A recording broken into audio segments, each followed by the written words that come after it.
ഇന്ന് തന്നെ ഡൗൺലോഡ് ചെയ്യൂ. കാണൂ നിങ്ങളുടെ ഫേവറേറ്റ് ഷോസ്. നിനക്ക് സുഖമാണോ മോളെ? സുഖാണച്ചാ.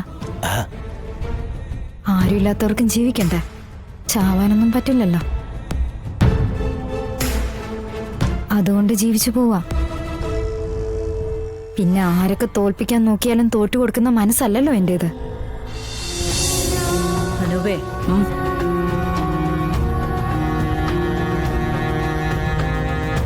നിന്റെ ഈ കാര്യത്തിൽ ഇടപെടാൻ എന്നെക്കാൾ നല്ലത് നിന്റെ ചേച്ചി ശാലിനി തന്നെയാ. അവളുള്ളപ്പോ നീ ഒരു ദിവസം വാ, എന്നിട്ട് ഇതിന്റെ വരും വരായികളൊക്കെ ചിന്തിച്ചിട്ട് നമുക്ക് ഇതിലേക്ക് എടുത്ത് ചാടാം. എന്തായാലും നീ ഒരു തീരുമാനം എടുത്ത് നിൽക്കുക. അപ്പൊ പിന്നെ ഇതുമൂലം ഉണ്ടാവുന്ന പ്രശ്നങ്ങളും മുന്നിൽ കാണണമല്ലോ. അതൊക്കെ നിനക്ക് മനസ്സിലാക്കി തരാൻ ശാലിനെ കൊണ്ടേ പറ്റൂ. ഞാൻ വരാം ശാരദാമ്മ. പോയിട്ട് വാ.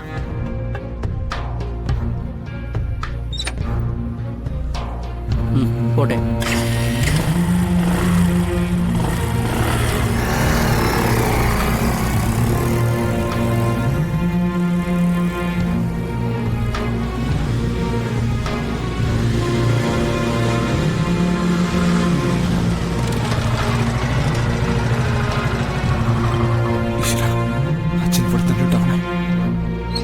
അച്ഛാ, അച്ഛാ,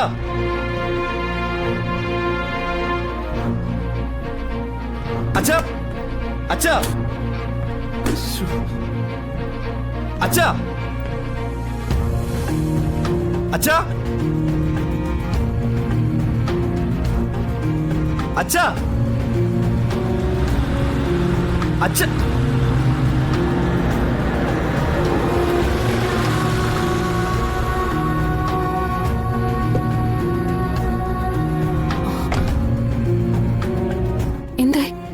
ഇല്ല, ഇവിടേക്ക് വരുമ്പോ ഒരു പ്രതീക്ഷ ഉണ്ടായിരുന്നു ഇവിടെ കാണുമെന്ന്. അതപ്പോ നഷ്ടമായത്. ഇനിയിപ്പോ എവിടെ പോയിട്ട് തിരക്കുക? വിഷ്ണുട്ടാ, നമുക്ക് എവിടെയാണെങ്കിലും അന്വേഷിക്കാതിരിക്കാൻ പറ്റുമോ? നമുക്ക് അന്വേഷിക്കാം. ബസ് സ്റ്റാൻഡിലോ റെയിൽവേ സ്റ്റേഷനിലോ അങ്ങനെയുള്ള സ്ഥലങ്ങളിലൊക്കെ പോയിരിക്കാൻ സാധ്യതയുണ്ട്. നമുക്ക് അവിടെയൊക്കെ ഒന്ന് പോയി നോക്കിയാലോ? വാ വിഷ്ണുട്ടാ, അച്ഛന്റെ ഇപ്പോഴത്തെ മാനസികാവസ്ഥയ്ക്ക് എങ്ങോട്ടേക്കാ പോകുന്നെന്ന് പറയാൻ പറ്റില്ല. ശാലിനി, ഞാൻ പ്രത്യേകം പറഞ്ഞിരുന്നതാ. അച്ഛന്റെ അസുഖവിവരങ്ങളെല്ലാം അമ്മയ്ക്ക് അറിയുന്നതാ. എന്നിട്ട് അച്ഛനെ ശ്രദ്ധിക്കേണ്ട കാര്യത്തിൽ അമ്മ അങ്ങനെ പറഞ്ഞ അമ്മയെ കുറ്റപ്പെടുത്തിയിട്ട് എന്താ കാര്യം വിഷ്ണുട്ടാ? അമ്മയ്ക്കും ഇല്ലേ 100 കൂട്ടം കാര്യങ്ങള്. അതിനിടയിൽ അച്ഛനെ ശ്രദ്ധിക്കാൻ കഴിഞ്ഞിട്ടുണ്ടാവില്ല. ആർക്ക് വേണ്ടിട്ടാ? ആർക്ക് വേണ്ടിട്ടാ അമ്മ ഈ കഷ്ടപ്പെടുന്നേ? ആരെ ബോധ്യപ്പെടുത്താൻ വേണ്ടിട്ടാ? അച്ഛന്റെ കാര്യങ്ങൾ മാത്രം നോക്കിയാൽ മതി എന്ന് പറഞ്ഞാൽ അമ്മ കേൾക്കില്ല. എന്നിട്ട് ആവശ്യമില്ല നമ്മുടെ പിടിവാശിയാ ഇതിപ്പോ ഇങ്ങനെ ഒരു അവസ്ഥയിൽ എത്തിച്ചിരിക്കുന്നത്. സംസാരിച്ചിങ്ങനെ സമയം കളഞ്ഞിട്ട് കാര്യമില്ല വിഷ്ണുട്ടാ. വാ, ഏതെങ്കിലും വണ്ടിയിലോ ട്രെയിനിലോ കയറി പോകുന്നതിന് മുമ്പ് അച്ഛനെ നമുക്കൊന്ന് കണ്ടുപിടിക്കാം. വിഷ്ണുട്ടാ, നഷ്ടപ്പെടുത്തുന്ന ഓരോ നിമിഷങ്ങൾക്കും വിലയുള്ളതാ. വാ. അമ്മയാ? അമ്മേ. മോളെ, അതെ, രാഘവേട്ടൻ ഇവിടെ വന്നിട്ടുണ്ട്. അച്ഛൻ അവിടെ വന്നിട്ടുണ്ടെന്നോ?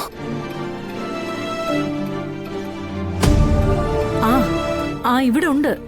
വിഷ്ണുട്ടാ, അച്ഛൻ അവിടെ ഉണ്ടെന്ന്. അല്ലമ്മേ, അച്ഛൻ എങ്ങനെ അവിടെ എത്തി? വഴി വെച്ച് കണ്ടിട്ട് രോഹിത് വിളിച്ചോണ്ട് വന്നതാ.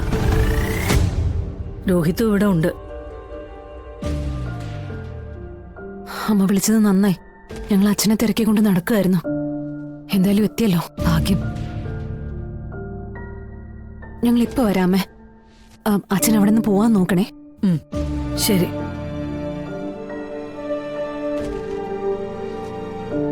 വിഷ്ണുട്ടാ, നമുക്ക് വീട്ടിലേക്ക് പോവാം. ഞാൻ ഇവ ഒരു അമ്മയെന്ന് വിളിച്ചു പറയട്ടെ. ഇനി അത് ടെൻഷൻ അടിച്ചിരിക്കണ്ട.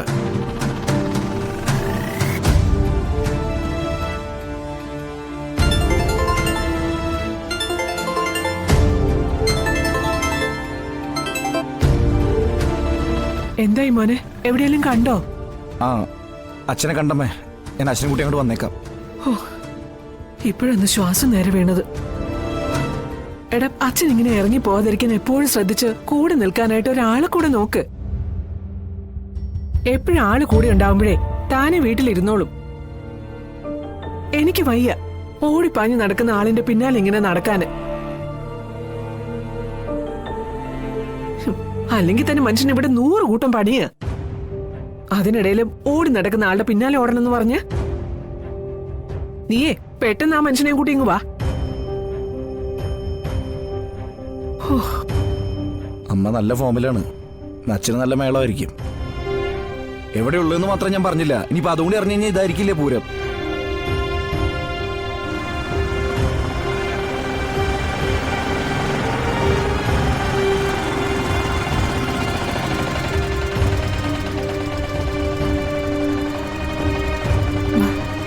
ശാരദാമ്മേ, ആ വായോ.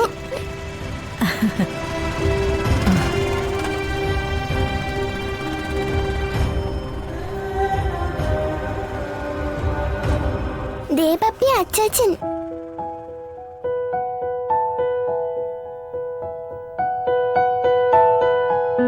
അച്ചച്ചാ, അച്ചച്ചാ, അച്ചച്ചനിതെപ്പോ വന്നോ? വന്നിട്ട് കുറച്ചു നേരം മക്കളെ, നിങ്ങളെ കാണാൻ വേണ്ടി ഇരുന്നതാ. വാ വാ വാ.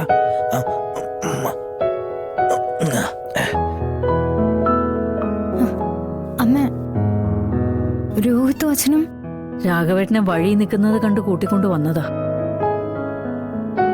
നീ വാ.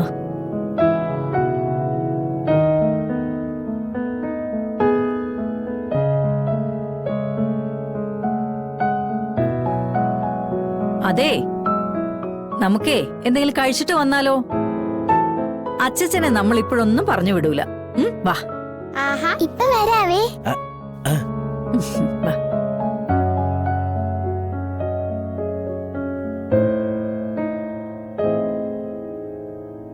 ആ, നീ എന്താ ഇങ്ങനെ ഇവിടെ നിൽക്കുന്നേ? അവനോട് എന്തെങ്കിലും പോയി സംസാരിക്കേ. വാ മക്കളെ.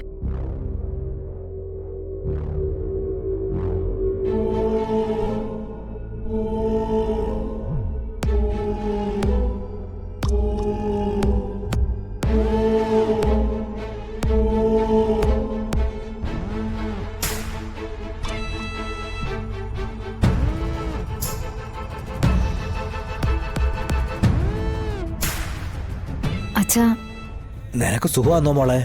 സുഖാണച്ചാ. ആരുമില്ലാത്തവർക്കും ജീവിക്കണ്ടേ? ചാവാനൊന്നും പറ്റില്ലല്ലോ. അതുകൊണ്ട് ജീവിച്ചു പോവാ. പിന്നെ ആരൊക്കെ തോൽപ്പിക്കാൻ നോക്കിയാലും തോറ്റു കൊടുക്കുന്ന മനസ്സല്ലല്ലോ എന്റേത്. അതുപോട്ടെ, അച്ഛന് മരുന്നൊക്കെ ഉണ്ടോ? ആ ഉണ്ട് മോളെ. പക്ഷേ ചില സമയത്തെ ഞാന് എന്നെ തന്നെ അങ്ങ് മറന്നു പോവാ. ആ അതൊക്കെ മാറുമായിരിക്കും. ആ ഒരു പ്രതീക്ഷയെങ്കിലും ഉണ്ടാവട്ടെ ഈ മുന്നോട്ടുള്ള ഈ ജീവിതത്തിന്. ഞാൻ ഈ ബാഗൊക്കെ അകത്ത് വെച്ചിട്ട് വരാച്ചാ. ആ ഓടാ ഓടാ.